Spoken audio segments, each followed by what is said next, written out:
Hi everyone, and welcome back to Wildcard Wednesday, March the 3rd, 2010. Now, have you guys ever wondered how to organize all those rewards cards that you get, like your Air Miles and your Safeway Club card and your Staples card and so on and so forth, that seem to take up so much space in your wallet, and yet you need to have them with you at all times. Today we're going to do a project that's going to show you how you can keep them organized in two ways. First of all, if any of you own a Crocodile, you can simply punch a corner in your card, as long as you don't punch over the magnetic strip.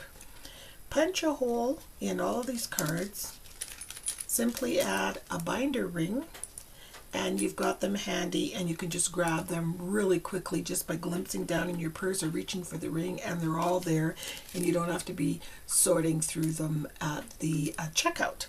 And the next thing we're going to do, we're going to use some Stampin' Up! Projects to hold our cards in our purse. So I used two of the Sizzix die cuts. This is the Circle Scallops number 2, and there's two circle dies there. I'm not sure if you can see them. And I use the top note, which is one of my most favorite ones. And I punched those out with some fabric instead of paper. So we've got these two pieces and these two pieces. One wonderful thing about when you're using the Big Shot to cut out fabric, you can cut at least minimum of 6 layers at a time, and it cuts just beautifully. So the next thing we're going to do is we're going to take just regular Mod Podge and coat both sides of our fabric. The top note pieces only, not the circle scallops. So we're going to cover it with Mod Podge on the inside, let it dry, and then do it on the outside. We've got it on both sides, and it gives it a sturdier, almost like a leather feel to it. Then the next thing you're going to do is you're going to take a paper piercer and some foam, if you have some, and line up your two pieces here. This is the top, so we don't want to poke holes across the top, just along the side, the bottom, and the other side. So you should be able to do both of them together, and just poke holes about 1/4 of an inch in and about 1/4 to 1/2 inch apart, all the way down. We're just making some sewing holes here.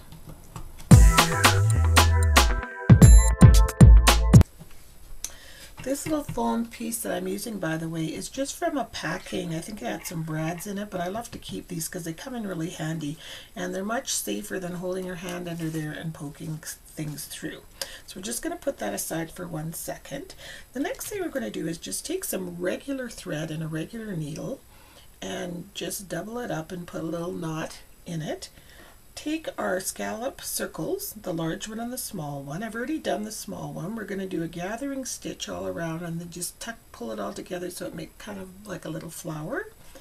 So come in about 3/4 of an inch, and you want to just do large running stitches all the way around. And just pull your thread through and keep doing that till you come to where you started. So I've got both flowers gathered here, and you're simply going to take the top one and just stitch it from the bottom side to the top of the bigger scallop. We're just making like a little flower, like a carnation, just a little embellishment for our project. I didn't even tell you what we were making. We're making a little wallet, a bright colored little wallet that can just hold our cards in our purse.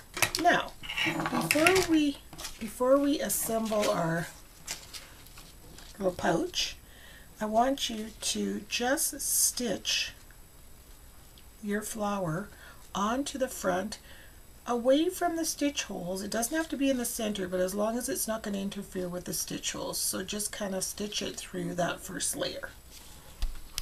I've got my flower tacked on. You can just see on the other side here, it's just tacked on with a little knot. So there's the two little, you can see it sideways, just sitting on the front. So this is the front side of our little wallet. And we're going to take the back piece. So we've got our two pieces lined up here. And the next thing we're going to do is we're going to take some coordinating string. I've got a really nice chocolate brown here. And you're probably going to be needing a darning needle to thread that with a bigger eye. So I've gathered my thread all the way through that hole, and there's a little tail of the yarn. And now we're going to do a little fake here. Going to put them back together, and we're going to create just on our corners just another little tiny hole right beside it. This is just to catch our knot, and then pull it through. So now our knot is caught inside, and then go down through the back hole there of the second layer. So we go through our second layer here. I hope you can see this. There. And so it's coming through the back. And then we're going to go in through both holes again, and we're going to do a running stitch all the way around. I finished our little pouch, so you can see the running stitch all the way around. And now I'm just going to take some Mod Podge now that the flower is on and sort of give it that same texture. I'm just literally brushing it on just lightly, and then I'll put that aside to dry. So my little flower's all dry. I wish you guys could feel this. It feels just like leather or leatherette or something. It's really, really neat. So all that's left to do now is just to take my cards here and pop them into my little leatherette wallet that I think is really cute. If you have a lot of cards like me, they'll just stay in there because it's pretty thick. And if not, you can just add a little Velcro dot at the opening. There's your neat little card holder for your purse. It's very cute and very durable, and another neat way to use the Big Shot and Stampin' Up products. So we'll see you next week. I hope you give this a try. And thanks for watching. Bye.